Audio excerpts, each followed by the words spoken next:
In this video, I'll be walking through my notes on mechanical systems. A link to the PDF and a list of corrections is in the video description. Scalars and vectors. Vectors are quantities with size and direction. Scalars only have size. Here are a few examples. Scalars include pressure, temperature. For example, you can't be warm in a particular direction. Time, though this one is debatable at higher levels.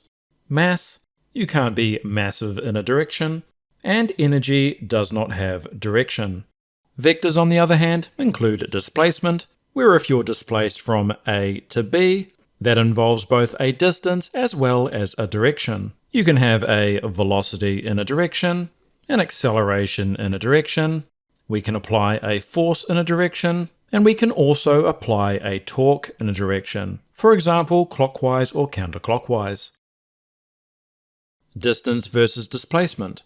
Distance describes the length of the path an object has travelled. Displacement describes the difference between the object's start and finish points. Distance and displacement are only the same if the object has travelled along a straight path. So for example, an object moving along a straight path will have the same distance and displacement, whereas an object moving along a curved path might travel along this line here. However, its overall displacement is a lot shorter. Speed. Speed describes how quickly an object's position changes. The vector of speed is velocity. Its scientific units are meters per second, which we can write as meters divided by seconds, or if you accept that 1 over a second is second to the power of -1, we can also write ms minus 1. We can describe speed with the equation that our speed, symbolized by v, is distance divided by time. Note that our units of meters and seconds give us our final unit of meters per second.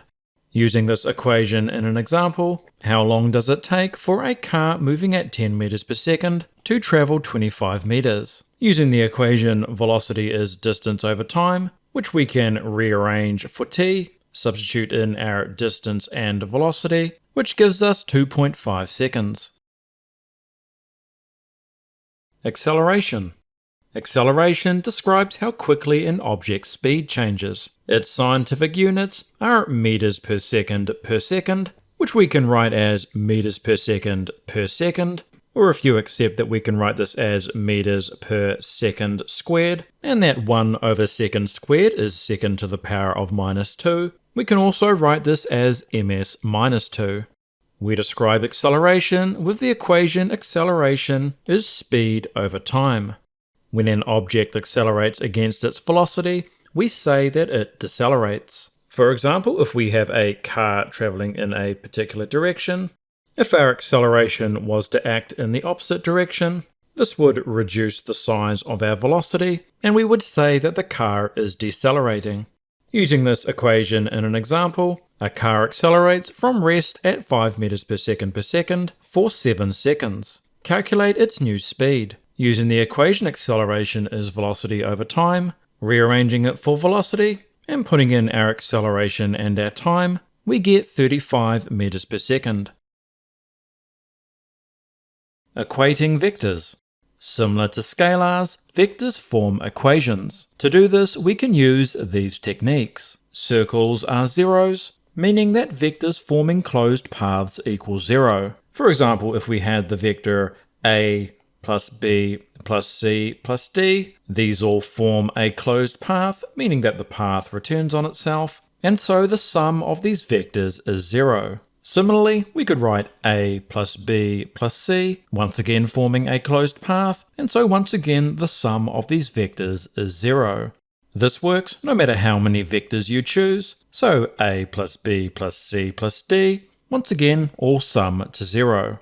The second technique is equivalent paths, meaning that vectors or sets of vectors that start and finish in the same place are equal, so that a plus b starts and finishes in the same location as c, meaning that a plus b equals c. Similarly, a plus b gets you to the same place as c plus d, and so a plus b is equal to c plus d, and finally a plus b plus c gets you to the same place as d, and so a plus b plus c is equal to d.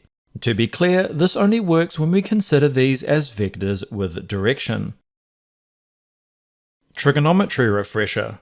In this course, you're going to be doing a lot of trigonometry. For this reason, it will be assumed that you know the basics of Pythagoras and SOHCAHTOA. For this reason, it's worthy of a recap. If we have a right-angled triangle, the longest side is what we call the hypotenuse, and if this is defined as our angle, then the side opposite is called our opposite side, and the side adjacent to it is our adjacent side. If we were to instead define this as our angle, then the opposite and the adjacent would be the other way around.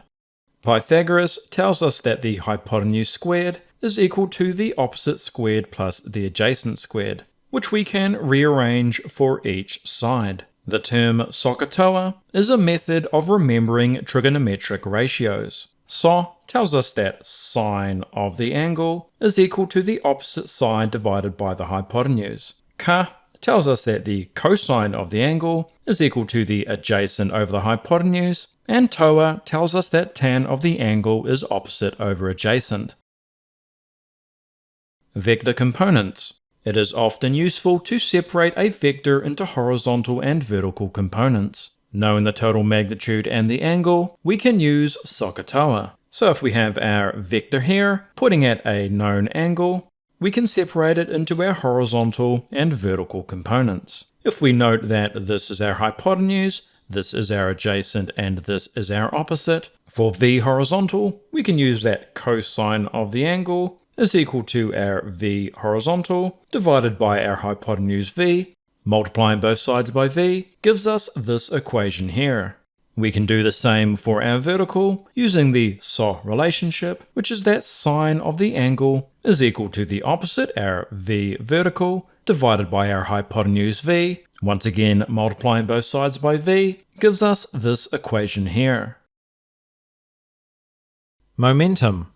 Momentum is a measurement of motion that takes into account both mass and velocity. It has units of kilogram meters per second. As an equation, momentum symbolized by lowercase p is equal to mass times velocity. And so, as we can see, momentum takes into account mass and velocity in equal proportion. And although kilogram meters per second is quite a mouthful and might seem hard to remember, just bear in mind it's just the units of mass multiplied by the units of velocity. A bee and a car might travel at the same velocity, but have very different momentums due to their considerable mass difference. For example, a bumblebee and car traveling at 10 meters per second will, because of their very different masses, have very different momentums. Impulse. The longer a collision takes, the smaller the force. This concept is described by the following equation. Force is the change in momentum divided by the duration over which it changed. Impulse itself as a quantity is defined as the change in an object's momentum. So if you're asked to find the impulse, you're being asked to find the change in momentum. To understand this concept further, we can plot force and time on graphs. Consider driving in a car with a certain velocity. If you were to slam on the brakes, you will experience a large amount of force over a short duration. However, if you were to slowly brake, the force you'd experience would be smaller, but it would be spread over a longer duration. Because in both cases, we went from having the same amount of momentum to a momentum of 0, the momentum change is the same in both cases. Graphically, this change in momentum is represented by the area underneath this graph. Let's now use this in an example. A 0.050 kilogram tennis ball, traveling at 6.2 meters per second, rebounds off a wall, and now travels at 5.9 meters per second in the opposite direction. The ball is in contact with the wall for 0.0045 seconds. Calculate the average force on the ball. We know the mass of the ball, we know the initial and final velocities, Important to note that because they are in the opposite direction, one of them needs to be positive and one of them needs to be negative. Which one doesn't matter. The only thing this will affect is whether your answer is positive or negative. I'll talk more on this after we've done the calculation. The last thing we know is the duration of the collision. To find the force, we need to use the equation of the change in momentum over time. We know the time, but we don't know the change in momentum. To find that, we need to take the final momentum and subtract the initial momentum. This is how you find the change in any quantity. Knowing that momentum is mass times velocity, we can make that substitution. Putting in our numbers gives us 0.61 kilogram meters per second. Now back to the question of making velocities negative. The way I set this question up was that our 5.9 was positive and our negative 6.2 was negative. The fact that we've got a positive change in momentum out means that it's pointing in our positive direction, which we've defined up here as this direction. So the direction of our change in momentum is the same. Now, if we had instead made this one positive and this one negative, our 6.2 would be positive down here, and our 5.9 would be negative, and if you pop that into your calculator, you'll still get 0.61, except it'll be negative.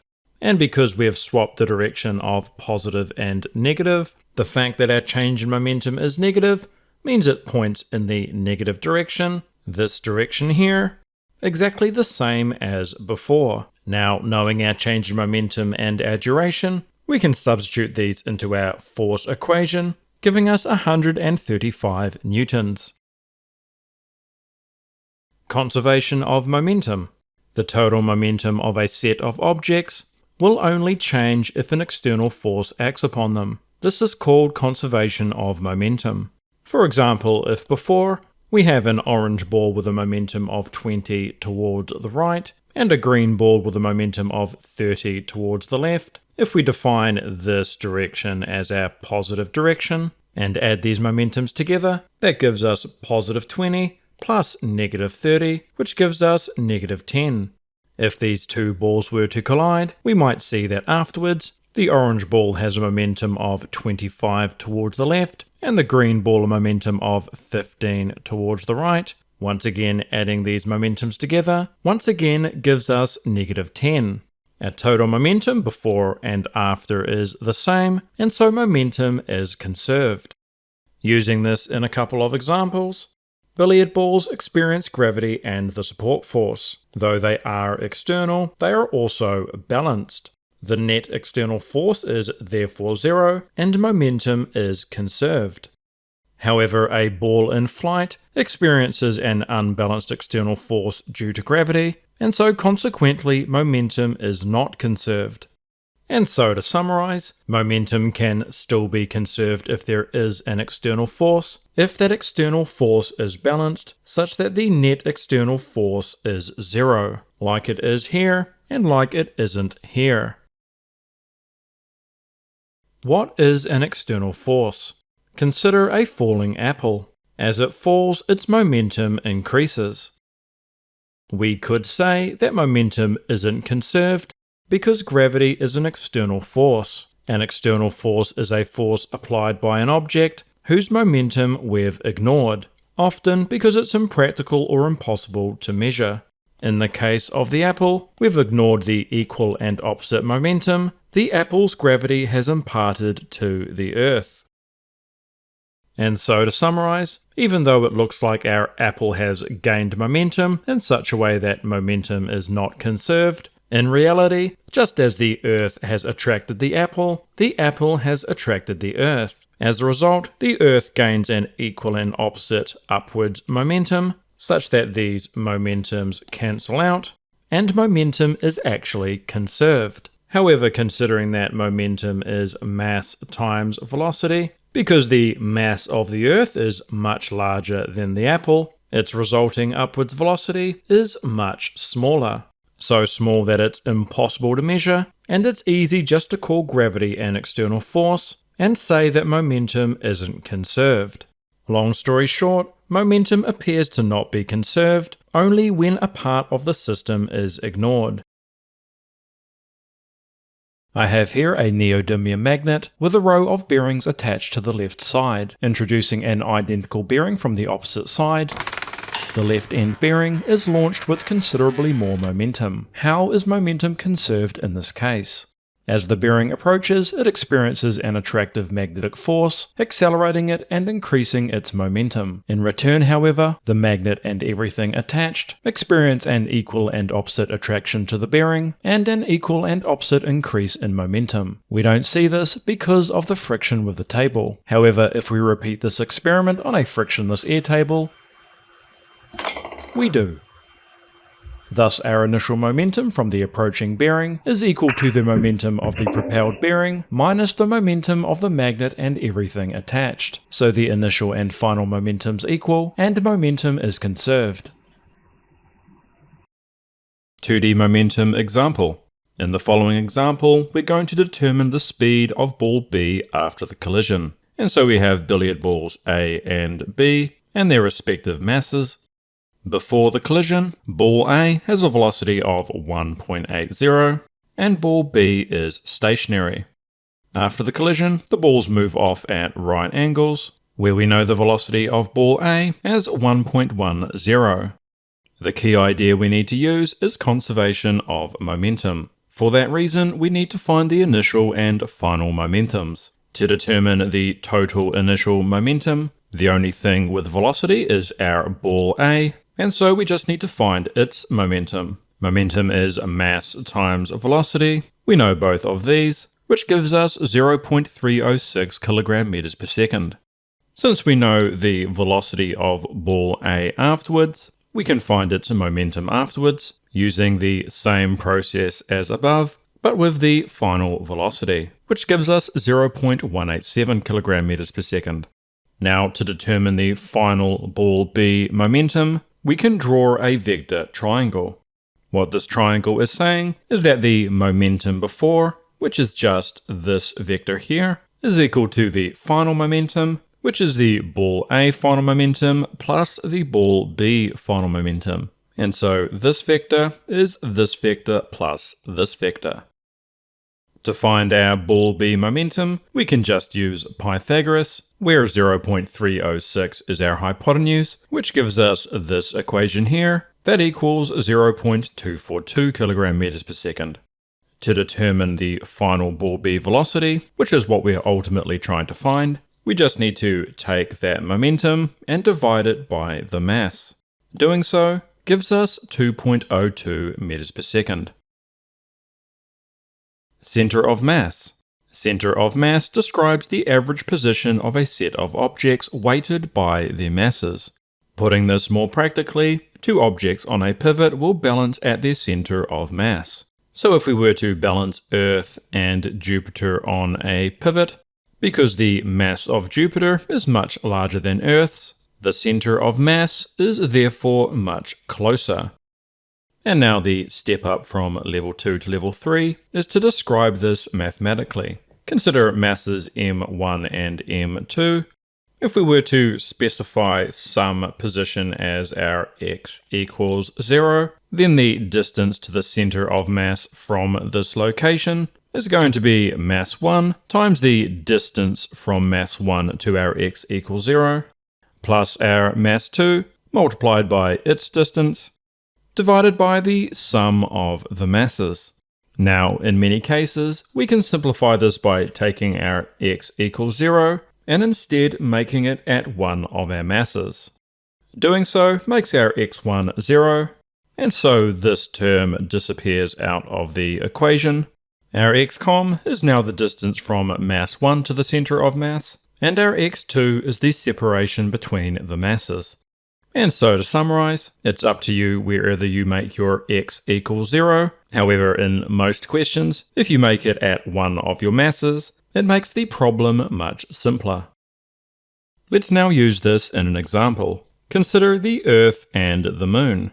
The Earth has a mass of 5.97 times 10 to the 24 kilograms, the Moon has a mass of 7.35 times 10 to the 22 kilograms, and the distance between their centers is 3.84 times 10 to the 8 meters. Calculate the distance of the center of mass from Earth's center. And so we know the masses, and as I was mentioning on the previous page, because we're wanting the distance of the center of mass from Earth's center, to make the mathematics easier, we can make our x equals 0 at Earth, which means that our x1 is 0 and our x2 is the separation between them. So we can take our xcom equation, substitute in our numbers, which gives us 4.7 times 10 to the 6 meters. I have here a glass, 2 forks, and a matchstick. Balancing these just right, and spending an embarrassing amount of time doing it, we see what initially appears to be counterintuitive. All the weight is on the end of the matchstick, so why doesn't the matchstick topple? If we consider where the match is pivoting and draw a line through it, what we see is that we have a roughly equal amount of mass on either side of our line, meaning that our match fork structure has its center of mass above this pivot, and since their combined force of gravity acts from this point, it has a distance of 0. As the distance to our pivot is 0, no torque is produced. Center of mass in 2D. Finding the center of mass of objects in 2D is done by finding xcom and ycom. So if we have our two masses, plotting them in a coordinate system, we have our x distances, and we have our y distances. Our center of mass has the same, and so we just use our familiar center of mass equation, but for x and y separately. Let's use this in an example. Dave sits on a 2 meter by 3 meter raft of uniform density. His 12.3 kilogram fish box is in one corner and his 23.7 tackle box is in the opposite. Dave draws a coordinate system to figure out the center of mass between them. Calculate the coordinates of this position. And so representing the raft as a coordinate system, we can place our fish box at the origin, which, given the dimensions of the raft, puts our fish box at a x of 3 meters and a y of 2 meters. Knowing the x values and the masses, we can find our xcom.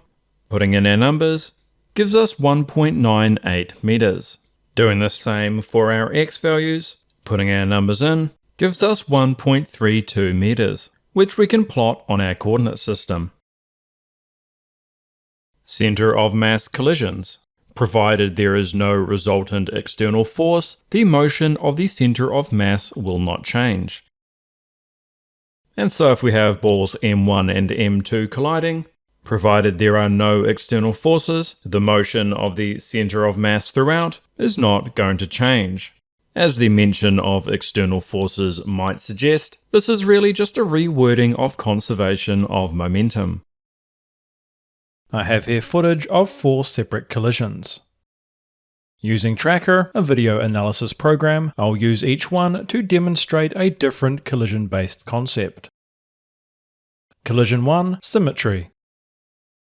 While the transfer of momentum in this collision may seem unintuitive, approaching this idea mathematically, imagining a puck moving right with a velocity of 10 towards a stationary identical puck, post-collision, the first stops, and the second moves right with a velocity of 10.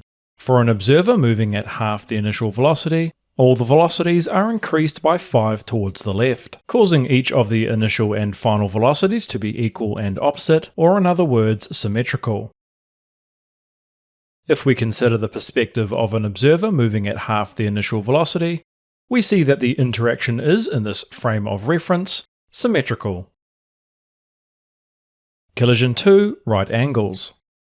In an elastic collision, kinetic energy is conserved, meaning that the initial kinetic energy equals the sum of the final kinetic energies. If the masses are the same, we can divide out half m, giving the velocities in the form of the Pythagoras equation, an equation specifically for right-angled triangles, proving that there must always be a right angle between the final velocities of equal masses colliding elastically, as we observe here. Collision 3. Momentum conservation. Because there are no unbalanced external forces, we can assume that momentum is conserved, meaning that the difference between the initial and final momentums should be zero. Using the tracker data to calculate the difference, we get a difference of 0.76%, small enough to dismiss as random error. Collision 4. Center of mass. Another way of phrasing momentum conservation is to say that the velocity of the system's center of mass remains constant. Using tracker to plot this, we indeed observe the center of mass marked in green following a near constant trajectory.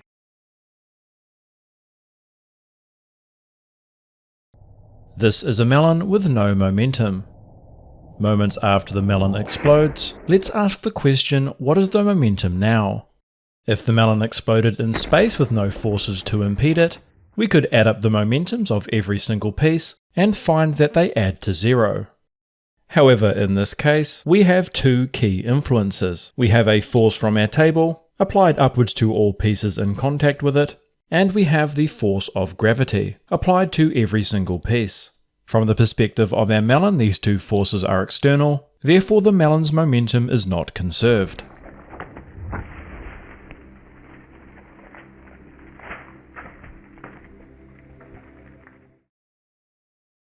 Conservation of energy. Energy is never created or destroyed, only transferred into different forms. This idea is called conservation of energy and is one of the most important ideas in all of physics. For example, if we had 10 joules of electrical energy and we were to power a lamp, we might have 3 of those joules transformed into light and 7 joules into heat. The main takeaway is that this energy wasn't destroyed and these energies weren't created. This electrical energy was just transferred into different forms. For another example, we could have a ball with 35 joules of gravitational potential energy, and upon falling we could have 2 of those joules lost to air resistance and 33 transferred to kinetic energy. Finally, if we had a wood log with 100 joules of chemical energy, upon being burned, we might have 10 joules of that used as light and 90 joules as heat. Let's now go through an example. A tuatara falls 2 meters from a tree. Calculate its velocity just before it lands. The only information we're given is that we have a height of 2 meters. Now we can assume that the kinetic energy that the tuatara gains is equal to the gravitational potential energy it had before it fell. We know kinetic energy is half mv squared and gravitational potential is mgh. We can divide both sides by mass, effectively cancelling it out, giving us half v squared equals gh, getting rid of the half by multiplying both sides by 2, and then square rooting both sides, putting in our numbers, giving us 6.3 meters per second. Work. When energy has been used, we say that work has been performed. Work is essentially another term for energy, and so unsurprisingly, it has the same units of joules. When a force is performed over a distance, the work performed is given by force times distance. For example, if we were to apply a force to a mass on a spring over a particular distance. And now, just as an aside, let's apply that to an object falling from a particular height. In this case, the force is the gravitational force, which we know is given by mg, which means knowing that work is equal to force times distance, and knowing that the force is mg, and we can write the distance as the height, what we end up with is the equation for gravitational potential energy. Let's use this in an example. A 95 kilogram dirt bike is rolled up a ramp onto a 0.80 meter trailer. Calculate the work done against gravity. We know the mass is 95 kilograms, and we know the distance. We know that work is equal to force times distance, and although we have the distance, we don't have the force. However, we do know that the force is gravitational, so it must be equal to mass times gravity. Putting in those numbers, we get 930 newtons. Using that in our equation below gives us 740 joules. And now, just to be clear, it doesn't matter whether we lifted the dirt bike directly or took it up a longer path, the distance moved against gravity is the same in both cases, even if the total distance moved is not. Power. Power is the rate of energy consumption. It is measured in joules per second, which are commonly called watts, symbolized by capital W. As an equation, we can write that power is energy used over time. For example, a 25-watt stereo consumes 25 joules per second. Since our 25 joules divided by 1 second is equal to 25. Just the same, a 10-watt fan consumes 10 joules per second. Force. A force is an influence that acts to accelerate objects. It is measured in newtons, symbolized by a capital N. Isaac Newton came up with 3 laws that give an insight into the relationship between force and motion. Newton's first law states that an object will only change its motion, or in other words, its velocity, if a force acts upon it. For example, if we were to kick a ball, the ball goes from stationary to moving only because we've applied a force to it. The reason the ball eventually stops moving is because the force of friction acts upon it, changing its motion once again from moving to stationary. In summary, any time the velocity of the ball changes, it is due to a force acting upon it. Newton's second law states that when a force acts upon an object, it will accelerate proportional to its mass, so that when we apply a force to an object, that object is going to accelerate at a rate depending on its mass. For the same amount of force, an increase in mass is going to see a decrease in acceleration. Newton's third law says that forces exist in equal and opposite pairs. For example, if we had a brick on a table, the brick is going to apply a force downwards to the table, and in response, the table is going to exert an equal and opposite force onto the brick. We also see this with gravity, where the Earth applies a force onto the Moon, and the Moon applies an equal and opposite force onto the Earth. Circular motion. Objects in circular motion are described using the following terms. The radius is half the circle width. The diameter is the circle width, which is twice the radius. The circumference is the length of one lap, where a revolution is a complete lap. The term period, symbolized by capital T, is the amount of seconds per revolution, so the amount of seconds for our object to go around once. On the other hand, our frequency is the revolutions per second. As this language suggests, these two are what we call mathematical reciprocals, meaning that frequency is 1 over period, and period is 1 over frequency. We can furthermore write the velocity of our object as distance over time, specifically the distance of one lap divided by the time taken to complete one lap. Centripetal acceleration. As an object changes direction, its velocity changes, even if the size of the velocity does not. This is called centripetal acceleration. A force or combination of forces providing centripetal acceleration are called centripetal forces. Centripetal literally means center-seeking, which tells us that the centripetal acceleration always points towards the center, whereas the velocity points tangential, which is 90 degrees to this acceleration. Now, it's important to note that the centripetal force is not a force on its own, it is a role that other forces provide. So if I were to ask you what are the forces acting on the Earth as it goes around the Sun, the answer is only gravity, which provides the centripetal force. If you were to swing a ball around on a rope, the centripetal force is provided by the tension, and if you had a car going around a flat circular track, the centripetal force is being provided by the friction between the tires and the track.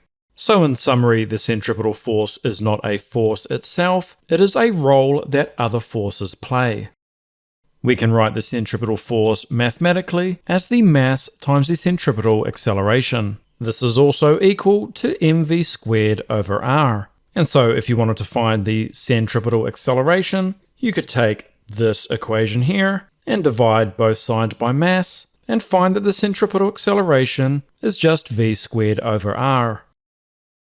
Let's now go through an example. A 1500 kilogram car drives in a circle of 20 meter radius on flat ground. It completes a lap every 60 seconds. Calculate the minimum friction force the tires must provide. Our mass is 1500 kilograms, our radius is 20, and our period is 60 seconds. To find our friction force is playing the role of our centripetal force, so we can describe it with our centripetal force equation, where we have the mass and the radius, but we don't have the velocity, so we need to find it. To do this, we can take distance over time, or in other words, circumference over period. Circumference is 2 pi r, and period is t. Putting in our numbers gives us 2.1 meters per second.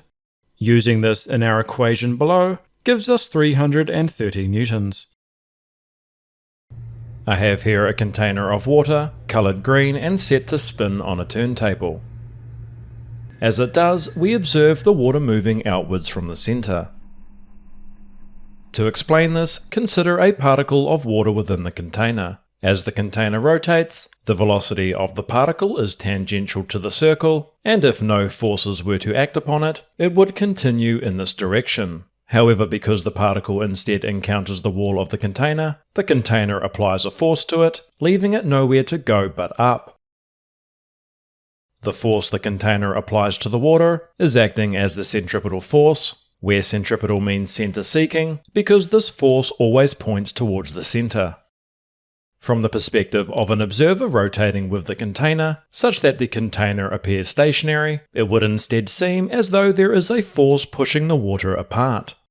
While this force does not strictly exist, and is more of a trick of perspective, it can still be a useful description in some circumstances. We call this fictitious force the centrifugal force.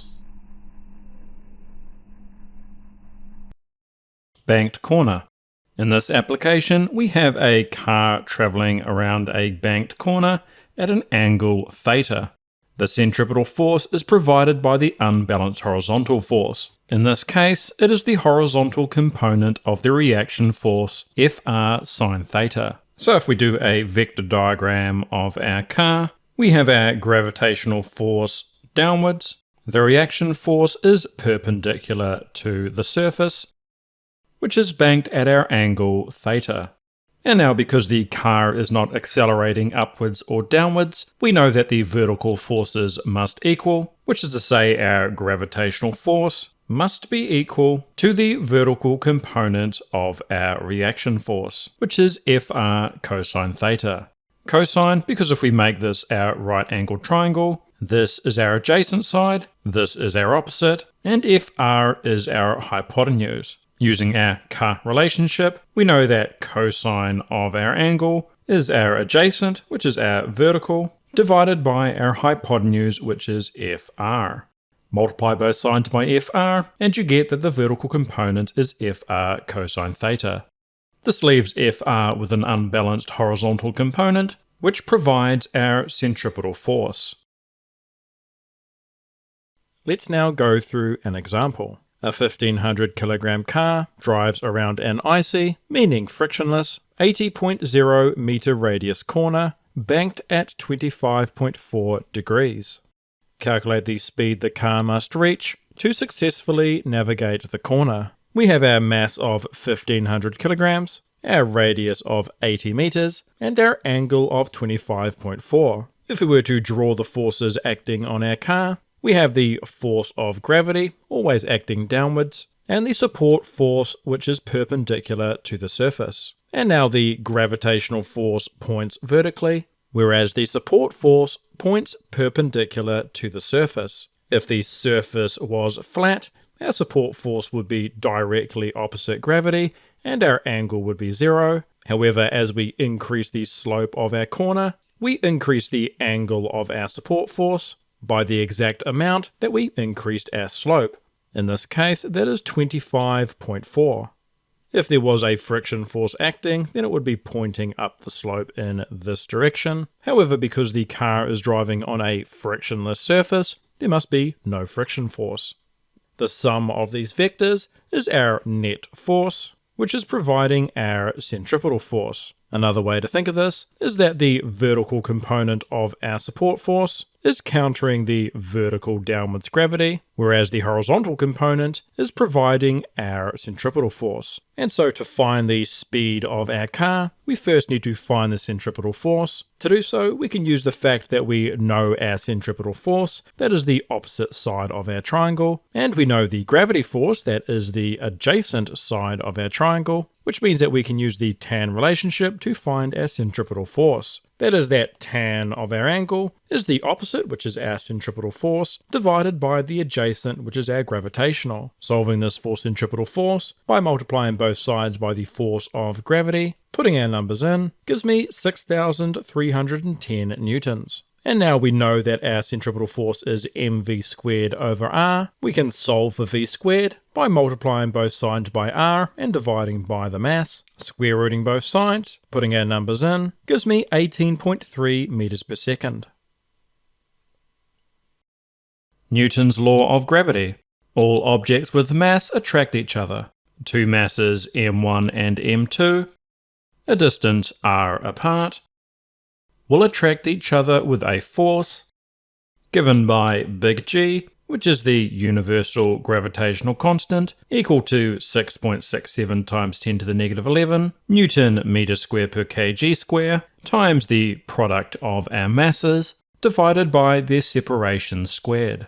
It's important to note that the force experienced by either is the same, even if one of the masses is much greater than the other.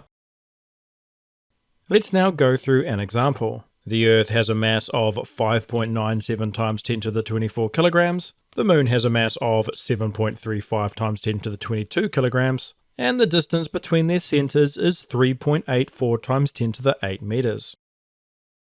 Calculate the gravitational force between them. We know the mass of the Earth and the mass of the Moon, and we know their separation. We have our gravitational force equation, where our big G is the universal gravitational constant, putting our other numbers in, gives me 1.98 times 10 to the 20 newtons. Orbital motion. Orbital motion is circular motion, where the centripetal force is provided by the gravitational force. So if we have two masses, for example the Earth and the Moon again, where the Moon is going around the Earth due to its centripetal force at a particular radius. Because we know that the centripetal force is provided by the gravitational force, we know that these must equal. We also have equations for each, where we can solve this for velocity by first cancelling out our mass. Important to note that the mass we're cancelling out is the mass of the object in centripetal motion, because when we make this centripetal motion equation, we're specifically interested in the centripetal motion of the Moon.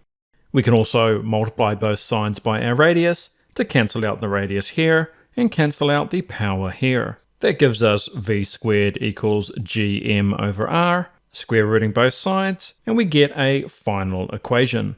This equation you're not given in the exam. This is something you'll either need to remember or remember how to figure out.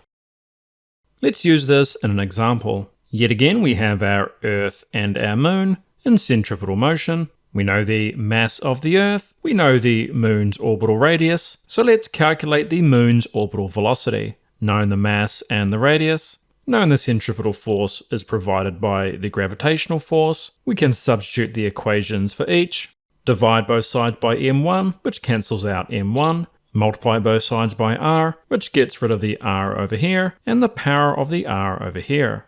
That gives us v squared equals gm2 over r, square rooting both sides, putting our numbers in, gives us 1020 meters per second. Geostationary orbit.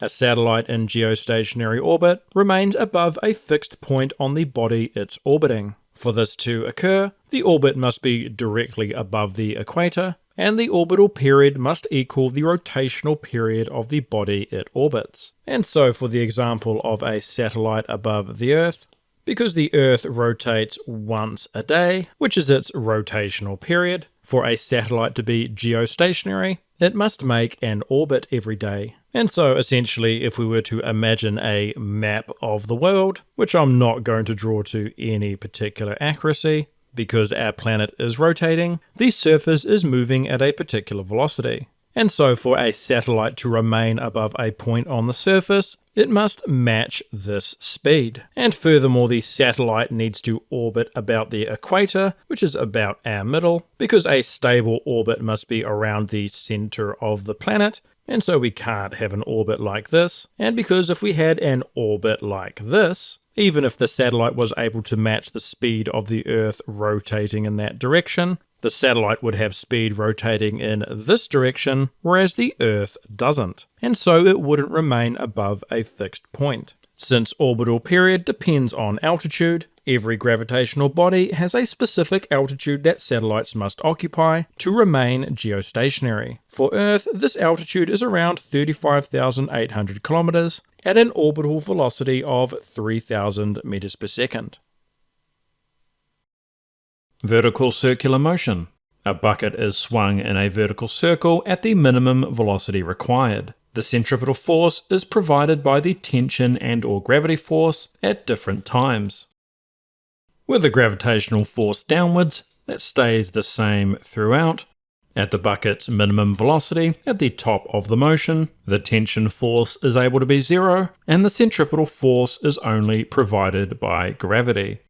If you were to increase the velocity, then we'd start to get a non-zero tension force.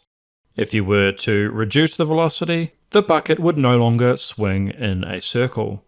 At the bottom of our motion, our tension force needs to do two jobs. It needs to not only provide the centripetal force, it also needs to oppose the gravitational force, since the gravitational force is now in opposition to the centripetal force, instead of providing it like it was at the top. This means that our tension force needs to be equal to our centripetal force plus our gravitational force. Subtract Fg from both sides, and you get this equation for centripetal force. When the bucket is descending or ascending, Fg is perpendicular to the centripetal force, and so has no effect upon it, meaning that the only force providing the centripetal force is the tension force.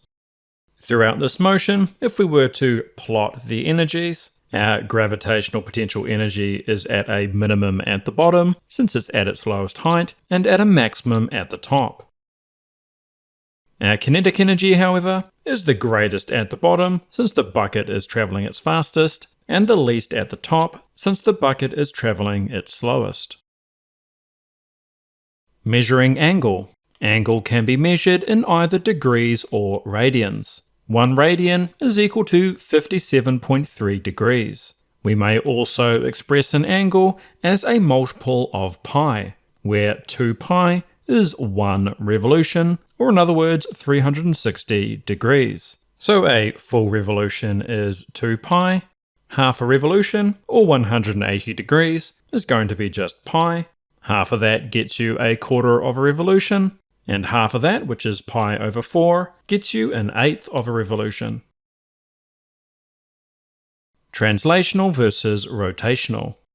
Pure translational motion occurs when the force points through the center of mass. So if we have a feather with a center of mass, if we apply a force that points through that center of mass, we're going to get pure translational motion, which is to say the feather will be moving, but it won't be rotating. Pure rotational motion occurs when the net force is zero, but the net torque is not. So if we had our feather and we applied equal and opposite forces, because the forces are equal and opposite, the net force is zero. However, the net torque is not. So the feather is going to rotate, but it isn't going to change position. In any other case, a mix of translational and rotational motion will occur. Rotational motion.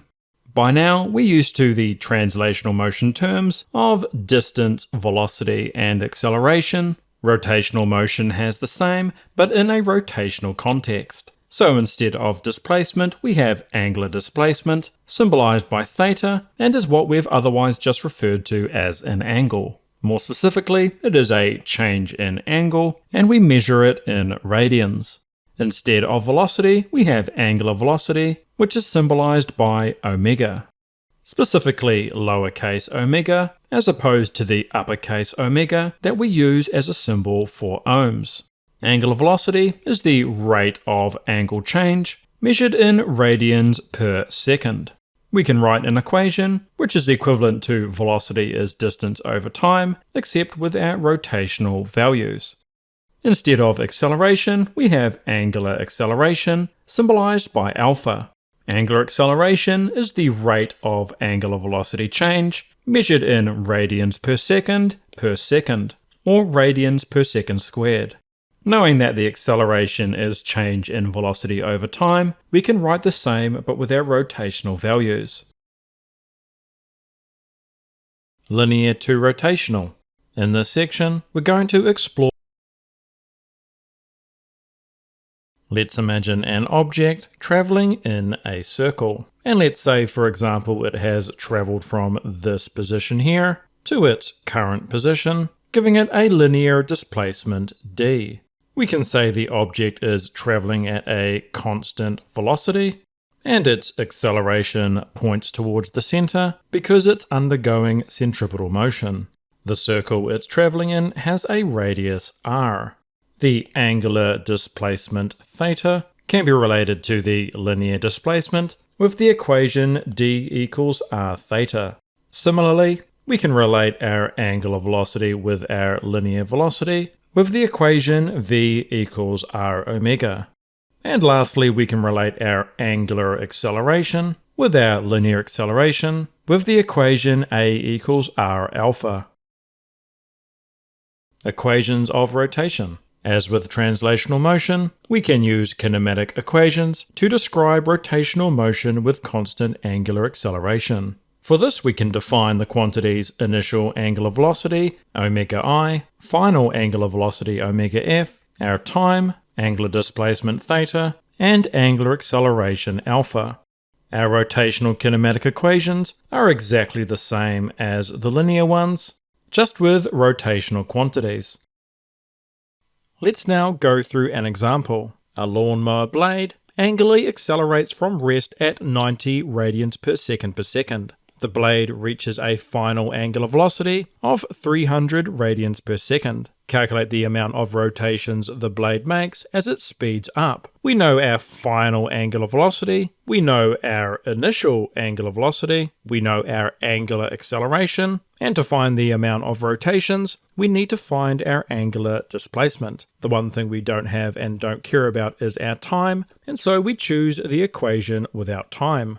Knowing that the initial angular velocity is 0, we can drop that term and then solve for our angular displacement by dividing both sides by 2 alpha. Putting our numbers in gives me 500 radians. And now to find the amount of rotations, we take our angular displacement of 500 and divide it by the amount of radians in one rotation, which is 2 pi, which gives us 80. Torque. A force is an influence that acts to accelerate an object. A torque is an influence that acts to angularly accelerate an object. It has units of Newton meters. As you would have learned in NCEA level 2, if we apply a force at a particular distance, the amount of torque we're going to generate is equal to the force multiplied by the distance. Now at NCEA level 3, we need to understand how torque affects motion. Recall that a force on a mass causes acceleration, described by F equals ma. Similarly, a torque on a rotational inertia causes rotational acceleration, described by torque is rotational inertia times angular acceleration. Where rotational inertia is a new quantity, which we will be exploring in greater depth. However, for now, to put it in a little bit more context, what we've until now been referring to as mass is in fact linear inertia. And so whereas you can think of mass as the resistance to linear acceleration, Rotational inertia is the resistance to angular acceleration. Let's use this in an example. A merry-go-round with a 2-meter radius has a rotational inertia of 500 kg/meter square. A child pushes the edge with a force of 150 newtons. Calculate the angular acceleration. We know that torque is equal to I alpha, and we also know that torque is equal to force times distance. Taking this equation here and solving it for angular acceleration by dividing both sides by I, putting our numbers in, gives us 0.6 radians per second. I have here a section of dowel fixed to a disc attached to a rotary sensor. For this experiment, I'll be shooting the dowel in 2 different positions with a low-powered air rifle. In the first position, the velocity of the slug is roughly perpendicular to the dowel's radius. In the second position, this angle is less. Comparing the two, we see the perpendicular shot disc rotating at a much higher angular velocity, having experienced a much higher angular acceleration. This happens because the torque applied to the disc is equal to the radius multiplied by the component of force perpendicular to the radius. The radius is kept constant, and while we can assume the force is approximately the same in each case, in the first position, all of the force is roughly perpendicular, while in the second position, the perpendicular component is smaller, resulting in a smaller torque, smaller angular acceleration, and smaller angular velocity. The component of force that doesn't act to produce a torque and therefore an angular acceleration, instead acts to produce linear acceleration, which we see a hint of in the more pronounced wobble of the disc. Repeating the experiment on a smart cart, we can observe and measure the difference more clearly. Rotational inertia. Mass is resistance to acceleration. Rotational inertia is resistance to angular acceleration. Rotational inertia has units of kilogram/meter square. The rotational inertia of an object depends on its mass and how that mass is distributed. What I'll do now is go through 6 basic examples, and now although you won't find these equations on your formula sheet, if a question in the exam requires it, the equation will be provided. For a thin ring with a radius r, meaning that all the mass is concentrated at one radius, the rotational inertia is mr squared. This assumption that the mass is all at one radius, instead of being spread across a range, is only an approximation and is impossible in the real world. More realistic is a ring with a certain thickness, with an inner and outer radius. In this case, the rotational inertia is half mr1 squared plus r2 squared. A solid sphere of radius r will have a rotational inertia of 2/5 mr squared. Similar to our thin ring, we can imagine a hollow sphere where all the mass is concentrated at a fixed radius. In this similarly unrealistic case, the rotational inertia is 2/3 mr squared. For a solid cylinder of radius r, our rotational inertia is half mr squared. And finally, if we were to rotate a thin rod about its long axis, its rotational inertia is equal to 1/12 mr squared. I have here a rotating platform, 2 masses which can be moved to change the platform's rotational inertia, and a mass and pulley system which are used to apply a constant torque. For this experiment, we'll investigate how the position of the masses affects the angular acceleration. Initially positioning the masses 10 centimeters from the center,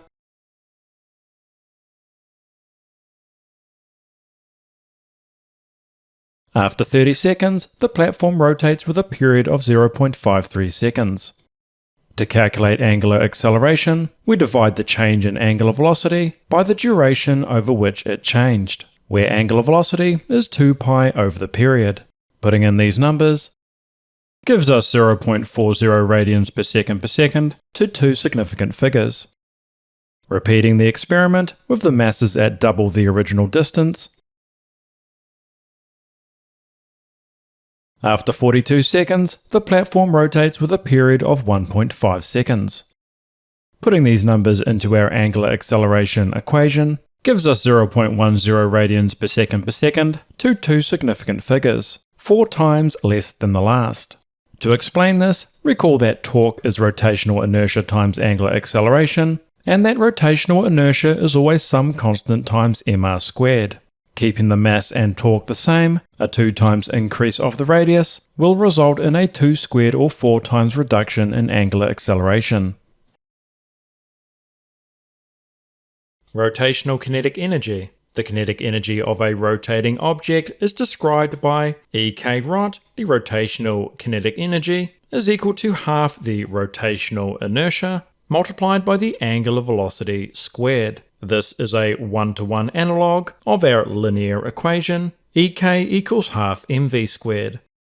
The total kinetic energy of an object is the sum of its linear and rotational kinetic energies. For example, a ball rolls down a ramp. At the top of the ramp, the ball has gravitational potential energy Eg. At the bottom, this is converted to linear and rotational kinetic energy. And so our gravitational potential energy is converted to our total kinetic energy, which is the sum of our linear and rotational kinetic energies. Angular momentum. Linear momentum describes the amount of linear motion an object has, taking into account its mass, aka linear inertia. This is described by the familiar equation, momentum is mass times velocity. Angular momentum does this in a rotational context. And so our angular momentum, symbolized by capital L, is our rotational inertia multiplied by our angular velocity. We can relate angular momentum and linear momentum with each other, considering the scenario with a mass with a particular velocity, traveling in a circle of particular radius. Its angular momentum is given by mvr.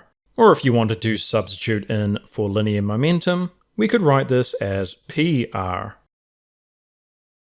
Let's now go through an example. An astronaut floating in space catches a 0.060 kilogram tennis ball moving at 15.5 meters per second. The ball strikes the astronaut's hand 0.820 meters away from her center of mass. The astronaut's rotational inertia is 12.0 kilogram meter square. Calculate the astronaut's angular velocity. We know the mass and velocity of the tennis ball, we know the rotational inertia of the astronaut, and we know the radius at which it strikes. And we know that the angular momentum gained by the astronaut is going to equal their rotational inertia multiplied by the angular velocity, which will also equal mvr, the momentum of the tennis ball multiplied by the radius at which it strikes. Solving this for omega by dividing both sides by the rotational inertia, putting our numbers in, gives me 0.0636 radians per second. I have here a wheel with handles on either side, suspended from the ceiling. Tilting the wheel upright, we see it flop back down much as you'd expect. Repeating this with the wheel spinning, we see the wheel remain upright. This happens because a spinning wheel has a large amount of angular momentum. And just as an object with linear momentum resists changes to its motion, an object with angular momentum resists changes to its rotation. And because angular momentum is a vector, this includes a change in the direction of rotation.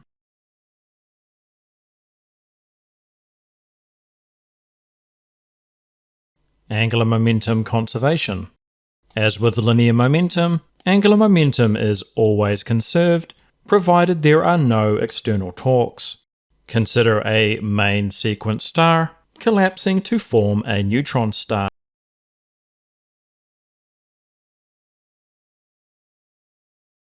Because our star has a large radius, it has a large rotational inertia, and currently a small angular velocity.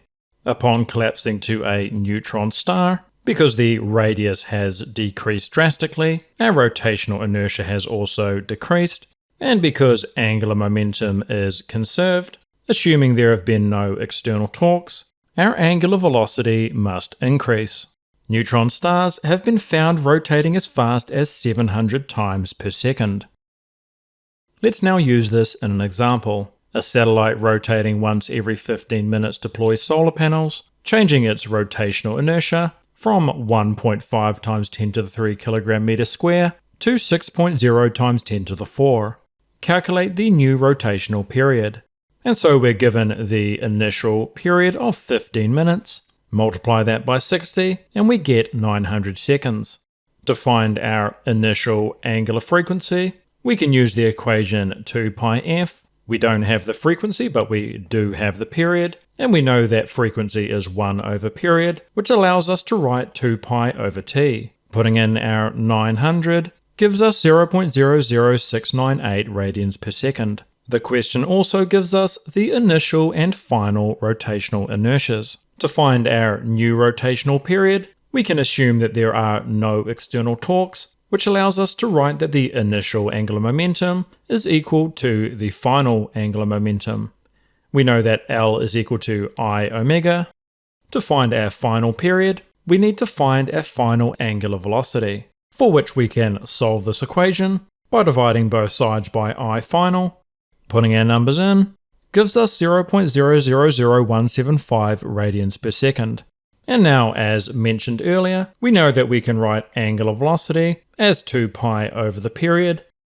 Solving that for t final gives us 2 pi over omega final. Putting our numbers in gives me 35,900 seconds, or 598 minutes.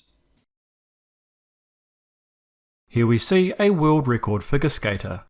As she draws her arms in, she reduces her radius, which reduces her rotational inertia.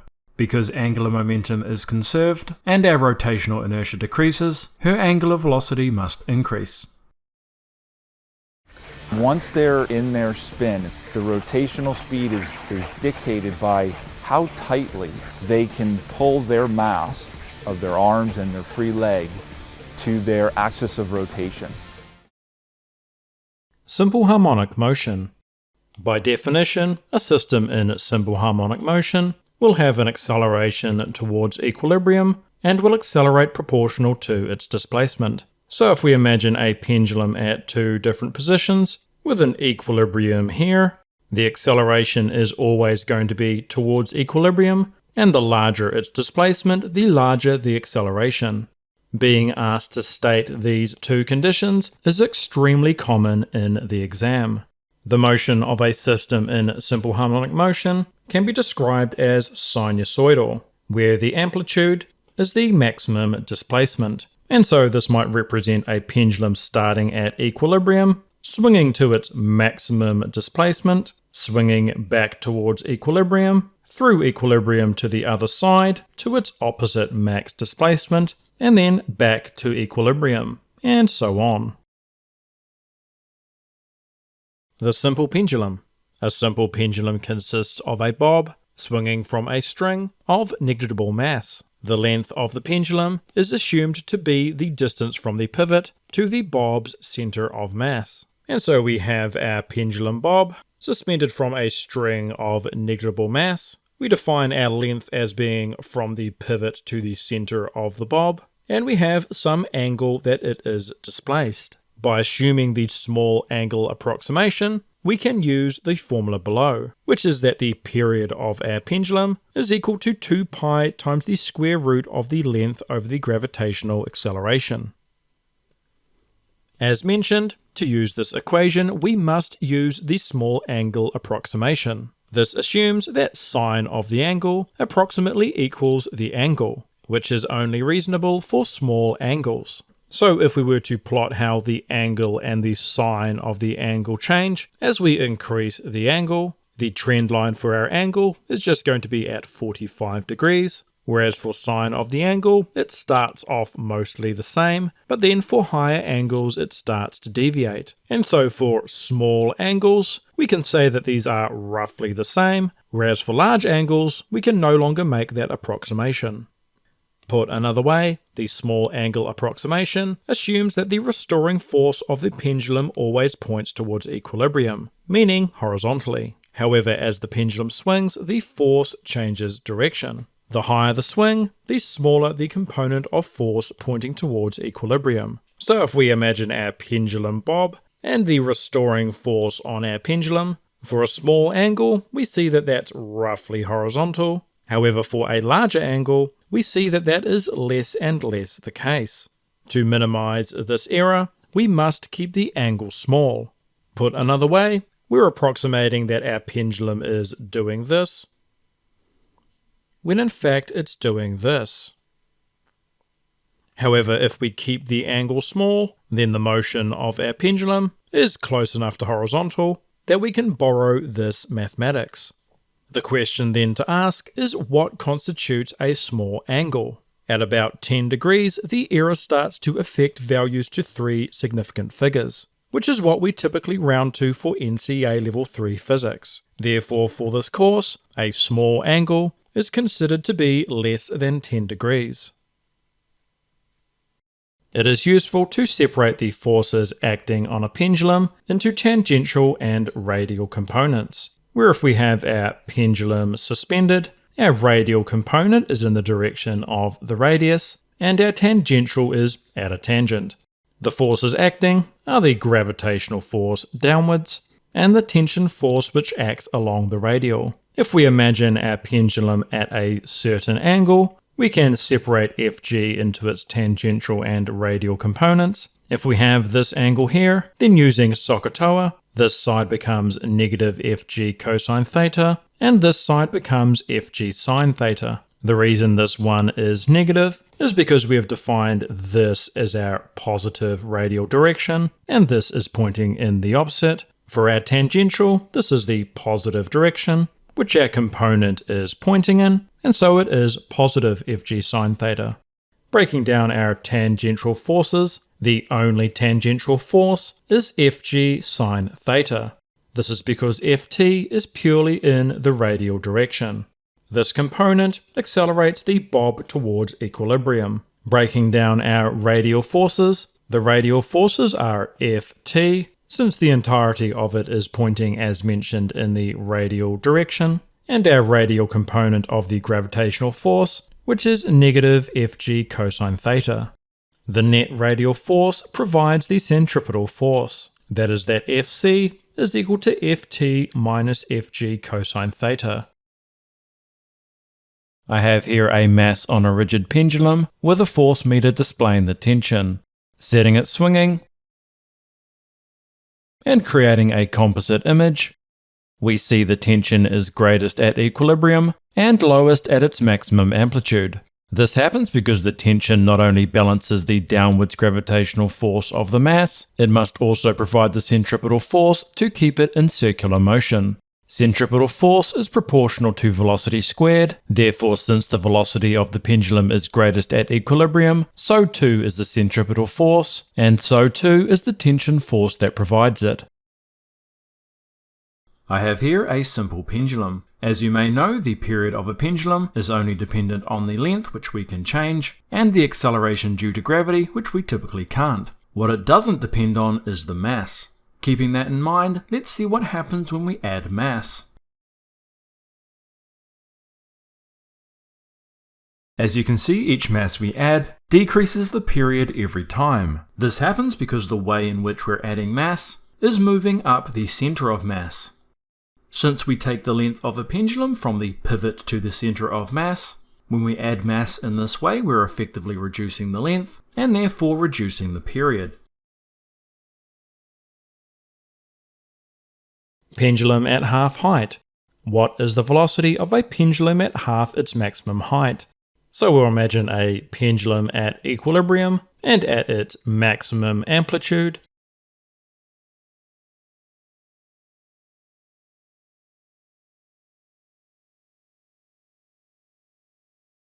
G at half its maximum height is going to be half of this gravitational potential energy plus its kinetic energy, dictated by whatever its velocity will be. And the total energy at equilibrium is just its kinetic energy, since at this point we've assumed that all the gravitational potential energy has been converted. Assuming conservation of energy, we can say that energy at the maximum height is equal to the energy at half the maximum height, where we've just defined the equations for each, What I'm now going to do is solve this for v half squared for the purpose of making a substitution into the next column of working. So we can divide out the mass. We can also multiply everything by 2, which cancels out these halves and leaves us with 2gh. We can then subtract gh from both sides. 2gh minus gh is just gh. And now, using conservation of energy once again, we can write that the energy at the maximum height is equal to the energy at equilibrium, where once again we defined the equations for each, dividing out our mass, and now knowing that gh is equal to v half squared, we can make that substitution, square rooting both sides, separating out our half and v equilibrium squared. We can write that v half is the square root of a half multiplied by the velocity at equilibrium, where the square root of a half is 0.707.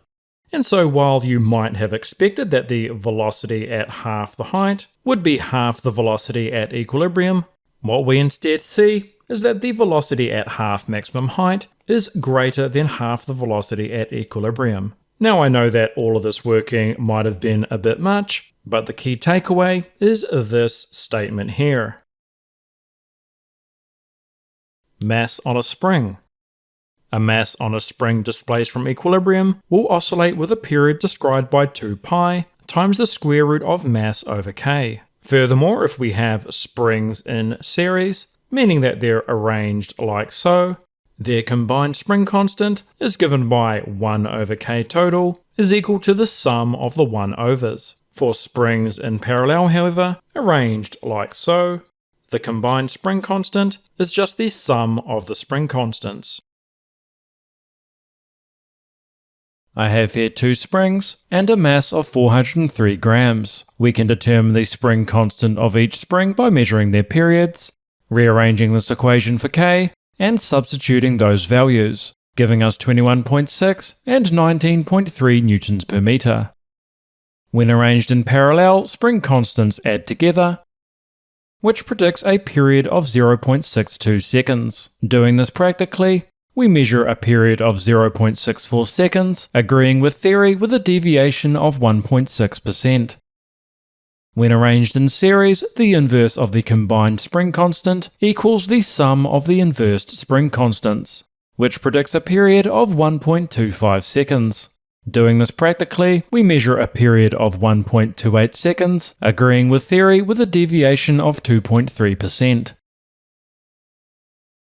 I have here an oscillating mass on a spring, recording the period for 5 different amounts of mass, and plotting this on a graph. We observe a square root relationship, which is consistent with the theoretical equation. SHM Equations. A system in simple harmonic motion follows a sinusoidal relationship.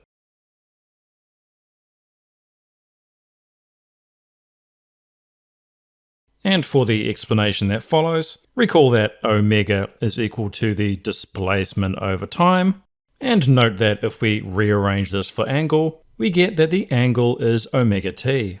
So if we have a pendulum with the displacement beginning at 0, as mentioned, the displacement is going to follow a sinusoidal relationship, where what a sine function does is oscillate between 1 and -1. So our equation for displacement is going to be sine of our angle, which is omega t, where instead of going between 1 and -1, because our pendulum has some amplitude, we want it to go between our amplitude and negative amplitude. To do that, we just multiply our sine function by the amplitude. For a pendulum beginning at the amplitude, the equation is the same except with a cosine. The reason this is because this graph here is a sine function, which, because sine of 0 is 0, is suitable for beginning at 0. However, if we're starting at our maximum amplitude, we need a function that starts at the amplitude, which is exactly what a cosine does.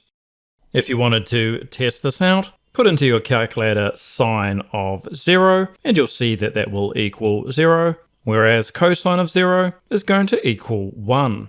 And now for each of these situations, we have velocity and acceleration terms. These equations are given to you on your formula sheet, though for those of you who are calculus-minded, we can differentiate our displacement equations with respect to t, which will give us our velocity equations, and differentiate our velocity equations with respect to t to find our acceleration equations. Don't worry if you don't understand what I just said, calculus is not required for level 2 or 3 physics. And now let's ask the question, what is the maximum displacement, velocity, and acceleration? As mentioned, each of these trigonometric functions just go between 1 and -1. So the maximum that these equations can be is 1. And so we see our maximum displacement is 1 times our amplitude, which is just our amplitude, which shouldn't be surprising, as this is literally its definition. For our maximum velocity, we see that the greatest these equations can be is a omega, therefore our maximum velocity must be a omega. For our acceleration, the greatest that these equations can be is a omega squared, and so our maximum acceleration is a omega squared. Let's use this in an example. A pendulum with a 1-second period is released from its amplitude. How long does it take for it to fall to half its amplitude? To find this out, we first need to determine the angular velocity, which is equal to 2 pi f, and because we're given the period and not the frequency, we can substitute in that frequency is 1 over period, put in our 1 second, which gives us 2 pi. Now to relate our time and our displacement, we can write the equation that when our displacement is the amplitude over 2, half the amplitude, that is equal to our equation a cosine omega t, where t is what we're trying to find. Solving this for t, we can first divide out our amplitude, take the inverse cosine of both sides, and then divide both sides by omega and swap them around. Substituting in our omega gives us 0.167 seconds. Let's now view our two situations on graphs. For our displacement beginning at 0, we have the equation y equals a sine omega t. Because it's a sine, it starts from 0, as we'd expect given our initial condition. Our velocity equation is a cosine, meaning that it starts from its maximum amplitude. This makes sense because our maximum velocity is expected when our displacement is 0, meaning when our object is at equilibrium. For example, if we have our pendulum, as it swings, its maximum velocity is going to be reached at equilibrium. Furthermore, its velocity is going to go to 0 when it's at its maximum displacements. Our acceleration equation is proportional to a negative sign, which means it has the same shape as our displacement, except because it's negative, it's flipped upside down. This should make sense, being that one of our conditions for simple harmonic motion is that the acceleration is opposite to the displacement.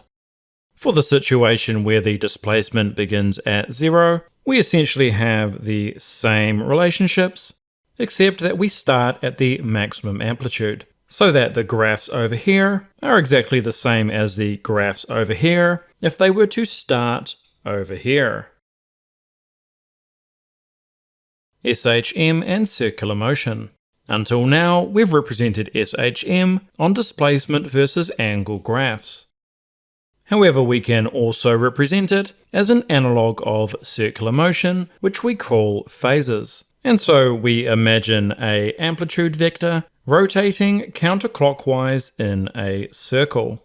Our equilibrium is represented by this horizontal line here, and the vertical distance from the equilibrium to the tip of the vector is our displacement y, where the angle the vector is tracing is the same angle that we're indicating here. So that if our amplitude vector starts here, that is represented here on this graph. If it then rotates to an angle of 90 degrees, that corresponds to here, where this angle here is 90 degrees. Rotating further, we get to 180 degrees, represented right here, where you might note that our displacement is once more 0. Rotating further around to 270 degrees, we are now located right here, and rotating another 90 degrees gets us back to where we started, and we've performed a full rotation. And now you might recall the equation for centripetal acceleration, as our acceleration is equal to velocity squared over r, where in this case our r is our amplitude. So we can write that the linear acceleration is equal to our linear velocity squared divided by the amplitude. Furthermore, recall that velocity is distance over time, which we can write as the distance for one rotation, which is the circumference, divided by the time for one rotation, which is the period. I have here a phasor circle and a sine graph side by side to show how one relates to the other. Starting at 0, we can represent a full revolution, where on the phasor diagram, the angular displacement is literally the angle, whereas on the sine graph, angular displacement is represented linearly. To describe this mathematically, we define the amplitude A as the maximum displacement, represented as the radius of the circle, where if the phasor has rotated through some angle theta, the linear displacement y is the vertical displacement from equilibrium. This gives us a right-angled triangle, where we can use the SO in SOHCAHTOA to write opposite over hypotenuse as sine of the angle, where the opposite is the linear displacement y, and the hypotenuse is the amplitude A. Rearranging this for y by multiplying both sides by a, we get an equation for linear displacement in terms of the amplitude a and the angular displacement theta. Let's now go through an example. A mass on a spring is lifted 0.15 meters and released. It oscillates with a period of 0.855 seconds. How long does it take to fall 0.2 meters? Looking at this from a phasor diagram, think of this here being our equilibrium, and any distance away from this line is our displacement from equilibrium, positive or negative. If we imagine that we're starting our system from the positive equilibrium, then our mass is going to accelerate towards equilibrium, and because it's lifted 0.150 meters, and we want to know how long it takes to fall 0.2 meters, we know that it must travel through equilibrium and end up somewhere like here, where this is our fall of 0.2, and this is the distance to our equilibrium, which is 0.15. To relate our displacement and our time, we can use this equation here, where we're choosing the cosine version of this equation because we're starting at the amplitude, not the equilibrium. To solve this for our time, we first divide both sides by the amplitude, take the inverse cosine of both sides, and divide by our angular frequency, where we know our amplitude and we know our displacement, but we don't know our angular frequency. However, we do know our period of 0.855, and we know that the angular frequency is 2 pi f, and that f is 1 over the period, so that gives us 2 pi over the period. Putting our numbers in gives me 7.35 radians per second. Using that in our final equation gives us 0.260 seconds. Energy of SHM. The energy of a system in simple harmonic motion is traded between kinetic and potential energy. And so if we were to graph our energies over time, imagining that our total energy stays the same, our energy is exchanged between kinetic and potential energy, where one goes up, the other goes down. For example, if we looked at a mass on a spring, as our mass goes up, it loses kinetic energy and gains potential energy, and then as it falls, it loses potential energy and gains kinetic energy. The above example assumes the total energy remains constant. In any undriven system, however, energy is gradually lost. We call this damping. Plotting this on a graph, we would see our amplitude decrease over time as our energy is lost. The rate of energy loss decreases exponentially, meaning that initially we have a large drop in energy, which gets smaller and smaller over time. And so energy is lost rapidly to start with, and slower as time goes on. Resonance. Adding energy to an oscillating system is called driving. Every oscillating system has a natural frequency. Inputs of energy at this frequency will constructively interfere with the existing energy of the system, resulting in an increase in amplitude. Inputs of energy above or below this frequency will destructively interfere with the existing energy of the system, so our amplitude will decrease. For example, if you were pushing a swing, if you were to push the swing too late, then some of your push would be wasted, and you'd end up pushing air. If you instead pushed the swing too soon, then you'd be pushing against the swing, applying a force in opposition to its velocity, decelerating the swing and removing energy from the system. If you push the swing at just the right frequency, meaning at the natural frequency, then you're always pushing with the motion of the swing, and therefore adding energy to the system. I have here a mass on a spring with a natural frequency of 2.3 Hz attached to a mechanical oscillator which is used to drive the system.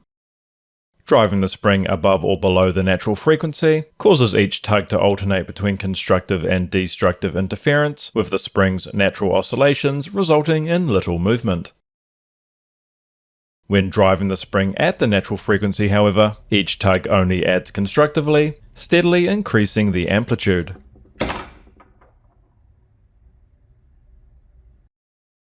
I have here 3 wires of different lengths with balls atop, fixed to a board on a trolley connected to a mechanical oscillator. Because each wire is of a different length, they each have a different natural frequency at which they will resonate, and the others won't.